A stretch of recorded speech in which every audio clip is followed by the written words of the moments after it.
అలాగే ఉపాధ్యాయ మిత్రులు, చిన్నారులు అందరికీ స్వతంత్ర దినోత్సవ శుభాకాంక్షలు. పిల్లలు, ఉపాధ్యాయులు చాలామంది చెప్పారు, లీడర్స్ ఎలా ఉండాలి, ఎలా ఉంటే దేశ భవిష్యత్తు నిర్మితమవుతుంది అనేది కాళిదాస్ సారు, రవికుమార్ సారు, ఇంకా పిల్లలు చాలామంది విశదీకరించారు.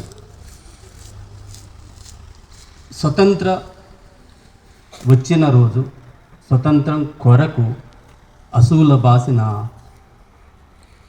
కానరాని భాస్కరులు ఎందరూ అని చెప్పి దాశరథి ఒక రచన చేశారు.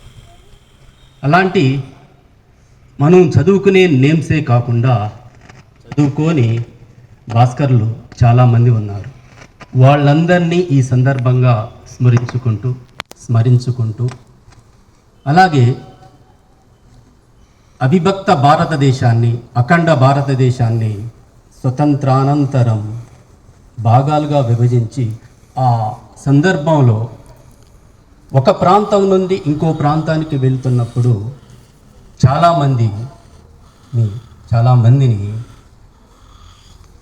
వేర్వేరు కారణాలతో చంపివేయడం జరిగింది.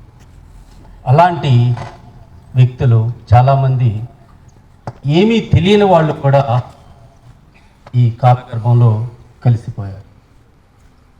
ఇప్పుడు మనం చూసే స్వతంత్రం వేరు. ఒక 100 సంవత్సరాల క్రితం మనమే వెన్నుకుంటున్నాం.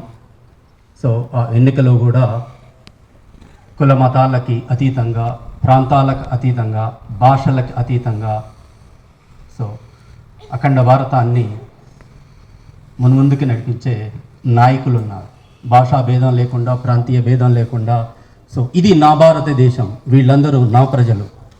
మెయిన్గా ప్రాంతీయవాదం అనేది దరి చేరకుండా నడిపే వ్యక్తులు ఇంకా ఉన్నారు. దీంట్లోనే ఇంకా కొంత కేవలం డబ్బుల కోసమైతే రాజకీయం అవసరం లేదు.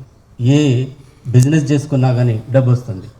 దయచేసి రాజకీయాల్లోకి నాయకులు ఎవరైనా కానీ దేశభక్తి ఉంటేనే రావాలి. కానీ దురదృష్టవశాత్తు ఇప్పుడు చాలామంది 60-70% రాజకీయ నాయకులు డబ్బు సంపాదనకే వస్తున్నారు. ఆ డబ్బుని ఎలక్షన్స్లో గుమ్మరిస్తున్నారు, గెలుస్తున్నారు. తర్వాత దాన్ని ఖచ్చితంగా మరి గ్యాదర్ చేయాలి కాబట్టి చేయాల్సిన అవినీతి చేస్తున్నారు. ఈ మధ్య నేను ఒక 2 days క్రితం నిన్ననే ఖమ్మం వెళ్ళాను. ఖమ్మం నుంచి డోర్నకల్ వెళ్ళే రూట్లో వెళ్తూ ఉన్నప్పుడు ఒక వాగు ఉంటే, పెద్ద వాగు, దానికి 2 బ్రిడ్జ్లు ఉన్నాయి. కింద ఒక బ్రిడ్జ్ ఉంది, పైన ఒక బ్రిడ్జ్ ఉంది. నేను అక్కడ మా బావగారిని అడిగాను, ఏంది ఆ బ్రిడ్జి అలా ఉంది అంటే, అది పక్కకు వచ్చేసింది, కింద బ్రిడ్జ్ నుంచి వెళ్తున్నాం. అది కూలిపోయిందంటే ఎప్పుడు కట్టారంటే ఒక 10 years బ్యాక్ కట్టారు అన్నారు. కింద ఇంకో బ్రిడ్జ్ ఉంది, ఆ బ్రిడ్జ్ నుంచి వెళ్తున్నాం. ఇది ఎప్పుడు కట్టారంటే 100 సంవత్సరాల క్రితం కట్టారన్నారు. సో 100 సంవత్సరాల క్రితం కట్టిన లో లెవెల్ బ్రిడ్జ్ ఉంది, 10 సంవత్సరాల క్రితం కట్టిన పైన బ్రిడ్జి కూలిపోయింది. డోర్నకల్ అప్పుడు మనం పేపర్లో కూడా చదివాము.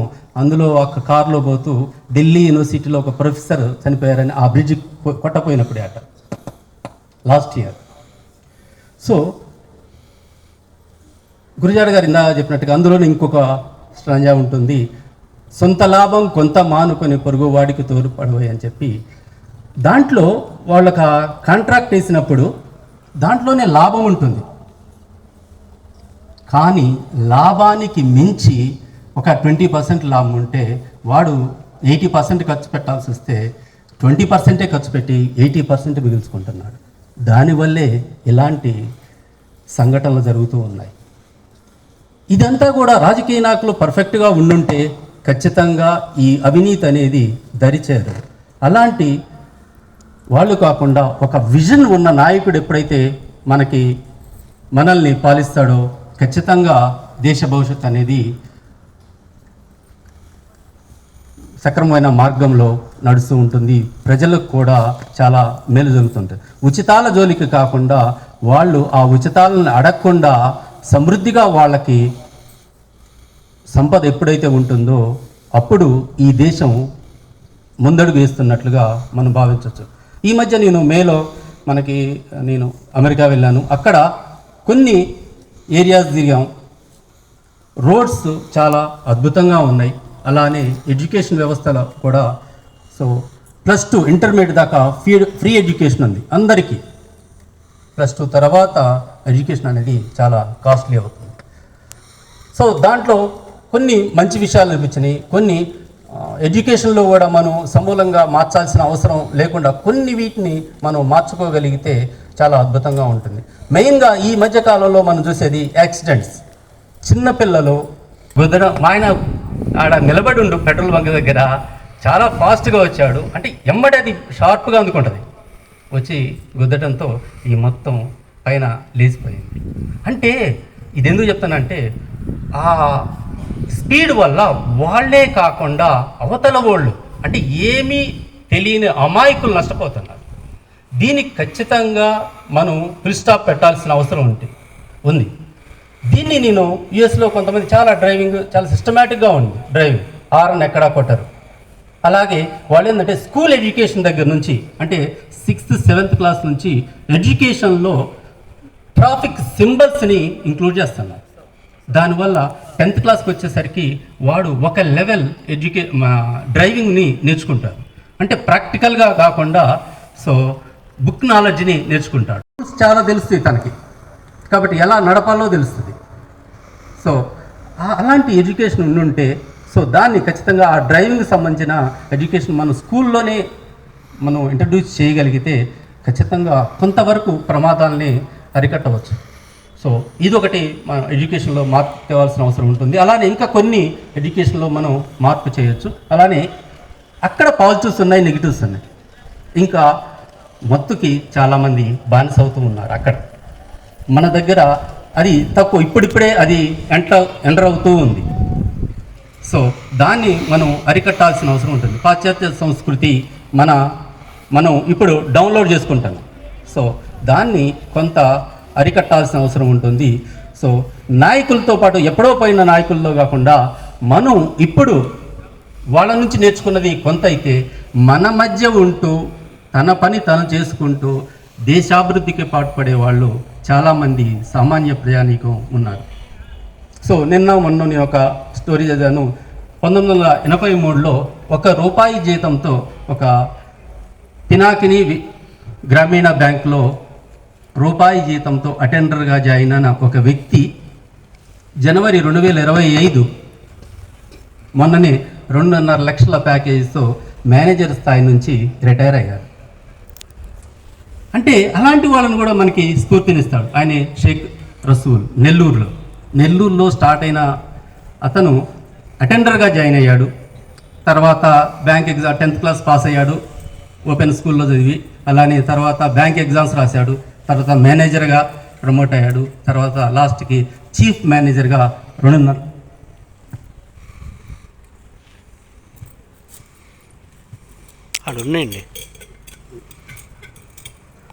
లక్షల ప్యాకేజ్తో మొన్ననే రిటైర్ అయ్యాడు. దాంతో వాళ్ళ పిల్లలు కూడా డాక్టర్గా, తర్వాత చార్టెడ్ అకౌంటెంట్గా ఇద్దరు మంచి స్థిరమైన పొజిషన్లో ఉన్నారు. ఇది ఎందుకు చెప్తున్నానంటే ఎక్కడో ఎప్పుడో కాదు జరిగింది. ఈ మధ్య కాలంలో మన మధ్య ఉండే అలాంటి స్ఫూర్తివంతమైన జీవితాలు ఎన్నో ఉన్నాయి. సో అతను పని చేసుకుంటూ ఉన్నాడు, ఆటోమేటిక్గా దేశాభివృద్ధి జరుగుతూ ఉంటుంది. ఒక చార్టెడ్ అకౌంటెంట్గా, ఒక డాక్టర్గా ఖచ్చితంగా ఈ సమాజానికి సేవ చేయడం జరుగుతూ ఉంటుంది. కాబట్టి అలాంటి స్ఫూర్తివంతమైన వ్యక్తుల్ని మనం ఆదర్శంగా తీసుకోవాలి. అలాగే ఒక సమస్య వచ్చినప్పుడు దాన్ని చూసి పారిపోకుండా ఖచ్చితంగా దాన్ని ఫేస్ చేయాల్సిన అవసరం ఉంటుంది. సో ఈ మధ్య కాలంలోనే మనం చాలా ఇన్సిడెంట్స్ చూసాము. సో సూసైడ్స్ అని అదని ఇదని అది కాకుండా సో ఒక కూతురు తన తల్లి దగ్గరకు వచ్చేసి, అమ్మ జీవితంలో నేను పడలేకపోతున్నాను, చాలా సమస్యలు వస్తున్నాయి. ఈ మధ్య పిల్లలు చిన్న చిన్న సమస్యలకి బెంబేలెత్తిపోతున్నారు. సో మేము ఈ స్థాయికి వచ్చామంటే ఆ సమస్యలని ఫేస్ చేసే వచ్చాము. కాబట్టి అలాంటి సమస్యల్ని చదువు ఖచ్చితంగా ఎలా ఫేస్ చేయాలో నేర్పిస్తూ ఉంటుంది. ఆ కూతురు ఆ తల్లి దగ్గరకు వచ్చేసి అడుగుతూ ఉంటుంది, ఫేస్ చేయలేకపోతున్నాను, ఈ తర్వాత చాలా ఇబ్బందులు ఉన్నాయి, జాబ్ చేయడంలో ఇబ్బందులు ఉంది, తర్వాత ఇంట్లో పనులు చేసుకోవడంలో ఇబ్బందులు, ఇవన్నీ ఉన్నప్పుడు ఆ తల్లి ఒక్క మాట మాట్లాడకుండా అబ్బనావు చేసుకుంటూ పోతుంది. సో నేను ఇన్ని చెప్తుంటే మాట్లాడవేమని ఆ కూతురు అడుగుతుంది. అయితే ఒక పొయ్యి దగ్గర తీసుకెళ్ళి ఒక పాత్ర పెట్టేసి దాంట్లో క్యారెట్, తర్వాత కోడిగుడ్డు, తర్వాత వేర్వేరు పాత్రలలో కాఫీ గింజల్ని 3 వేర్వేరు పాత్రల్లో ఉంచి వాటిని ఒక అర్ధగంట పాటు ఉడకబెడుతుంది. ఈ మధ్యకాలంలో ఏం మాట్లాడలేదు, కూతురు మాట్లాడుతూనే ఉంది. నేను ఇన్ని మాట్లాడుతుంటే నువ్వు ఏమి చెప్పమనంటే అవి ఉడికిన తర్వాత సో క్యారెట్ ముందు గట్టిగా ఉంటుంది, తర్వాత మెత్తబడిపోద్ది. అలానే నెక్స్ట్ కాఫీ గింజలు నీళ్ళలో ఇంకిపోతాయి. కోడిగుడ్డు ఏంటంటే లోపల మెత్తగా ఉంటుంది, గుడ్డు గట్టిగా ఉంటుంది. ఒక సమస్య కూడా ఇలానే తల్లి, నువ్వు దాన్ని అబ్జర్వ్ చేస్తూ ఉంటే ముందు నువ్వు గట్టిగా ఉన్న దాన్ని మెత్తబడిపోతావు, దానికి లొంగిపోతావు. అలా కాకుండా ముందు మెత్తగా ఉన్న పైన గట్టిగా ఉంటే ఆ సమస్య నీకు ఈజీ అవుతుంది. అది ఒక రకము. ఇంకొకటి ఏంటంటే కాఫీ గింజల్ని ఎలా అయితే తనలో జీర్ణించుకొని నీరు ఎలా అయితే కాఫీగా తయారైద్దు, ఒక సమస్యకి కొత్త కోణాన్ని ఇవ్వచ్చు మనం, అది మనకు కావాలని చెప్పి ఆ తల్లి వివరిస్తుంది. సో సమస్య పరిష్కారంలో ఎలాంటి ఆలోచన అనేది ఖచ్చితంగా మనకు కావాల్సిన. సో అంతే తప్పితే చిన్న చిన్న విషయాలకి మనం సాధించాల్సిన అవసరం లేదు. కాబట్టి ఈ వైపు కొంచెం ఆలోచించాలి. కొంచెం ఒక రోజు టైం ఇస్తే, 2 రోజులు టైం ఇస్తే, ఒక నెల టైం ఇస్తే ఖచ్చితంగా ఒక సమస్యకి పరిష్కారం ఉంటుంది. అది మీకే కాదు, మాకు కూడా సో ఇలాంటి అవసరం ఉంటుంది. సో ఈ సందర్భంగా ఒక పని వెడల కూడా మనం స్ఫూర్తివంతంగా చేయాల్సిన అవసరం ఉంటుంది. సో మన పనిని ఎంత ప్రేమగా, ఎంత పొందిగ్గా చేస్తే దాంట్లో అద్భుతమైన ఫలితాలని మనం సాధించవచ్చు. అది ఏ రంగమైనా కానివ్వండి. సో ఒక కార్పొరేట్ కంపెనీలో ఒక మేనేజరు ఆ ఉద్యోగుల్ని నిరాసక్తంగా ఉంటే, ఏంటి మీరు నిరాసక్తంగా ఉన్నారు అంటే, రోజు చేసే రొటీన్ పని, దీంట్లో ఒక థ్రిల్ లేదు, అందుకే నిరాసక్తంగా ఉన్నామని చెప్తారు.